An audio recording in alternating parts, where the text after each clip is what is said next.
আসসালামু আলাইকুম রহমতুল্লাহ। 10 মিনিট মাদ্রাসায় আপনাকে স্বাগতম। ইসলামে একজন স্ত্রীর প্রতি স্বামীর 10টি দায়িত্ব এবং কর্তব্য। পৃথিবীতে স্বামী এবং স্ত্রীর বন্ধন সৃষ্ট বন্ধন, আর এই বন্ধন অটুট রাখতে প্রত্যেকের বেশ কিছু দায়িত্ব রয়েছে। স্বামী স্ত্রীর ভালো সম্পর্ক একটি সুন্দর পরিবার গড়ে তোলে, আর একটি সুন্দর পরিবার একটি সুন্দর সমাজ গঠনের মূল শর্ত। এই কারণে ইসলাম প্রত্যেকের মাঝে ভালোবাসা তৈরির জন্য বেশ কিছু দায়িত্ব ও কর্তব্য দিয়েছে। ইসলাম প্রত্যেক স্বামীর দায়িত্ব কি হবে তা খুব সুন্দরভাবেই বলে দিয়েছে। আর ইসলামের এসব হুকুম আহকাম সমূহ যদি নারী পুরুষ উভয় অনুসরণ করে, তবে ইনশা আল্লাহ একটি সুখী পরিবার তৈরি হবে। কোরআন ও হাদিসে এ বিষয়ে অনেকগুলো দায়িত্ব কর্তব্যের কথা বর্ণিত হয়েছে। সবগুলো বিষয় এই ছোট্ট ভিডিওতে তুলে ধরা সম্ভব নয়, তাই সামান্য কিছু তুলে ধরেছি। স্ত্রীর প্রতি স্বামীর 10টি দায়িত্ব ও কর্তব্য। নম্বর 1, স্ত্রীর ভরণ পোষণ করা। প্রত্যেক স্বামীর দায়িত্ব তার স্ত্রীর ভরণ পোষণ করা। স্ত্রীর জন্য পর্যাপ্ত খাদ্য, আরামদায়ক বাসস্থান, উপযুক্ত পোশাক এবং অন্যান্য সুযোগ সুবিধার ব্যবস্থা করা। সর্বোপরি একজন স্বামীর দায়িত্ব হল স্ত্রীর দৈনন্দিন চাহিদা পূরণ করা। হাকিম ইবনু আরাবিয়াহ আল কুশাইরি রহমতুল্লাহি আলাই তার পিতা থেকে বর্ণনা করেন, তিনি বলেন, একদা আমি বলি, হে আল্লাহর রাসূল, আমাদের কারো উপর তার স্ত্রীর কি হক রয়েছে? তিনি বললেন, তুমি যখন আহার করবে তাকেও আহার করাবে, তুমি পোশাক পরিধান করলে তাকেও পোশাক দিবে, তার মুখমণ্ডলে মারবে না, তাকে গালমন্দ করবে না, এবং পৃথক রাখতে হলে ঘরের মধ্যেই রাখবে। আবু দাউদ, হাদিস নম্বর 2142। নম্বর 2, শারীরিক চাহিদা পূরণ।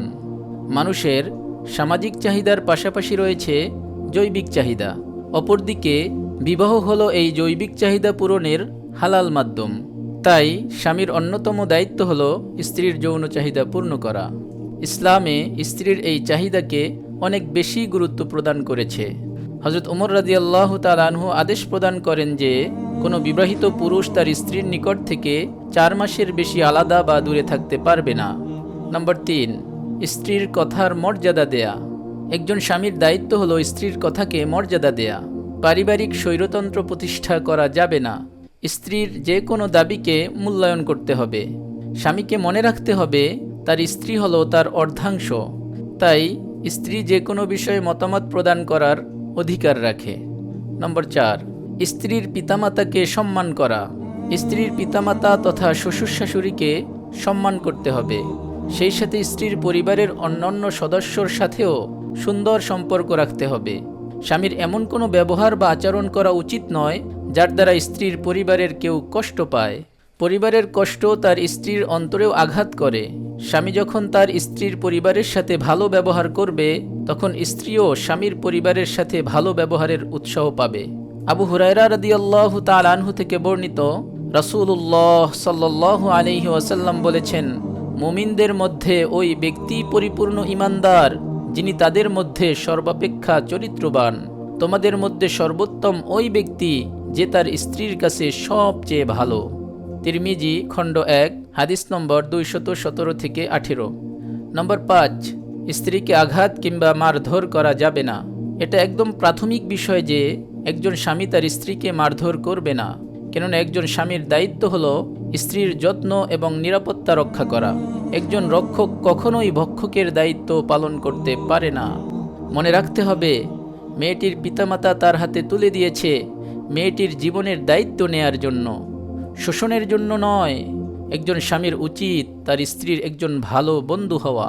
পরস্পরের মধ্যে যদি কখনো বাকবিতণ্ডা হয়, তবে উভয় পক্ষকে ধৈর্য ধারণ করতে হবে, আর কখনো স্ত্রীর মুখে আঘাত করা যাবে না। হযরত আয়েশা রাদিয়াল্লাহু তাআলা আনহা থেকে বর্ণিত, তিনি বলেন, রাসূলুল্লাহ সাল্লাল্লাহু আলাইহি ওয়াসাল্লাম কখনো তার কোনো খাদেমকে অথবা তার কোনো স্ত্রীকে মারপিট করেননি এবং নিজ হাতে অপর কাউকেও প্রহার করেননি। সহিহুল বুখারী, হাদিস নম্বর 3560। নম্বর 6, ধর্মীয় বিধিবিধান পালনে উৎসাহ প্রদান। স্বামী দিনদার হলে স্ত্রীকে দিন পালনে উৎসাহ প্রদান করতে হবে। স্ত্রীর ইসলামের জ্ঞান না থাকলে তাকে অবশ্যই ইসলামী জ্ঞান প্রদান করতে হবে। স্ত্রী যাতে প্রতিদিনের ইসলামী হুকুম পালন করতে পারে এজন্য সর্বোচ্চ চেষ্টা করতে হবে। সে যাতে নামাজ পড়ে এজন্য চাপ প্রয়োগ করতে হবে। এমন কিছু তার উপর চাপিয়ে দেয়া যাবে না যা তার ইসলাম পালনে বাধা তৈরি করে। তার পর্দার বিধান নষ্ট হয় এমন কোনো কাজ করা যাবে না। তার বসবাসের পরিবেশের নিরাপত্তা নিশ্চিত করা স্বামীর দায়িত্ব। নম্বর 7, স্ত্রীর গোপন কিছু অন্যের কাছে প্রকাশ করা যাবে না। স্বামী এবং স্ত্রীর মধ্যে যখন কোনো বিষয় সংঘটিত হয় তা কখনোই অন্যের কাছে প্রকাশ করা যাবে না। প্রত্যেক স্বামী এবং স্ত্রীর দায়িত্ব হলো তাদের গোপন কথা গোপন রাখা। নম্বর 8, কৃতজ্ঞতা এবং প্রশংসা করা। স্বামীর উচিত স্ত্রীর প্রতিটি ভালো কাজে উৎসাহ প্রদান করা। স্ত্রী যদি স্বামীকে কোনো উপহার প্রদান করে তবে অবশ্যই স্বামীর উচিত তা গ্রহণ করা। এছাড়া স্বামীর উচিত স্ত্রীকে উপহার প্রদান করা। স্ত্রীর বেশ কিছু কাজ, যেমন স্ত্রীর রান্নার প্রশংসা করা, সৌন্দর্যের প্রশংসা করা, শিশু লালন পালনের প্রশংসা করা, তার কষ্টের জন্য কৃতজ্ঞতা প্রকাশ করা। সবচেয়ে বড় কথা হলো স্বামীর সামান্য একটু প্রশংসা স্ত্রীকে অনেক বেশি খুশি রাখে। নম্বর 9, স্ত্রীকে নিয়ে ঘুরতে যাওয়া বা সময় ব্যয় করা। স্ত্রীকে সার্বক্ষণিক 4 দেয়ালের মধ্যে বন্দি রাখা যাবে না। এতে করে স্ত্রীর মন মেজাজ খারাপ হয়ে যেতে পারে। তাকে নিয়ে বাহিরে ঘুরতে যাওয়া কিংবা তার আত্মীয় স্বজনের বাসায় গমন করা যেতে পারে। এতে করে তার মধ্যে সতেজতা আসবে। নম্বর 10, হাসি মুখে কথা বলা। স্ত্রীর সাথে হাসি মুখে কথা বলাটাও একটি ইবাদত। তার সাথে হাসি ঠাট্টা করা যেতে পারে। আনন্দ ফুর্তি কিংবা শরীয়ত মোতাবেক যে কোনো বিনোদন বা খেলাধুলাও করা যেতে পারে। হযরত আয়েশা রাদিয়াল্লাহু তাআলা আনহা থেকে বর্ণিত, তিনি বলেন, নবী করিম সাল্লাল্লাহু আলাইহি ওয়াসাল্লাম আমার সাথে দৌড় প্রতিযোগিতায় অবতীর্ণ হলে তাকে আমি অতিক্রম করে যাই। আবু দাউদ, হাদিস নম্বর 2578। উক্ত হাদিসে দেখা যায় স্বয়ং রাসূলুল্লাহ সাল্লাল্লাহু আলাইহি ওয়াসাল্লাম তার স্ত্রীর সাথে খেলাধুলা করতেন। স্বামী এবং স্ত্রী কখনোই একজন আরেকজনের প্রতিদ্বন্দ্বী নয়। যদিও পশ্চিমা সমাজ ব্যবস্থায় স্বামী এবং স্ত্রী একজনকে আরেকজনের প্রতিদ্বন্দ্বী হিসেবে দেখানো হয়। মনে রাখতে হবে, ইসলামে স্বামী এবং স্ত্রী হলো একজন আরেকজনের সহযোগী। আল্লাহ তাআলা আমাদের সকলকে স্ত্রীর হক আদায় করার তৌফিক দান করুন, আমিন। আপনি যদি এরকম ভিডিও আরও পেতে চান তাহলে আমাদের চ্যানেলটি সাবস্ক্রাইব করে পাশে রাখা বেল আইকনটি অন করে দিন। আপনার প্রতি শুভকামনা রেখে আজকের মতো বিদায় নিচ্ছি।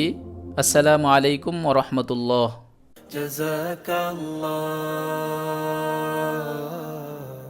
জাযাকাল্লাহ।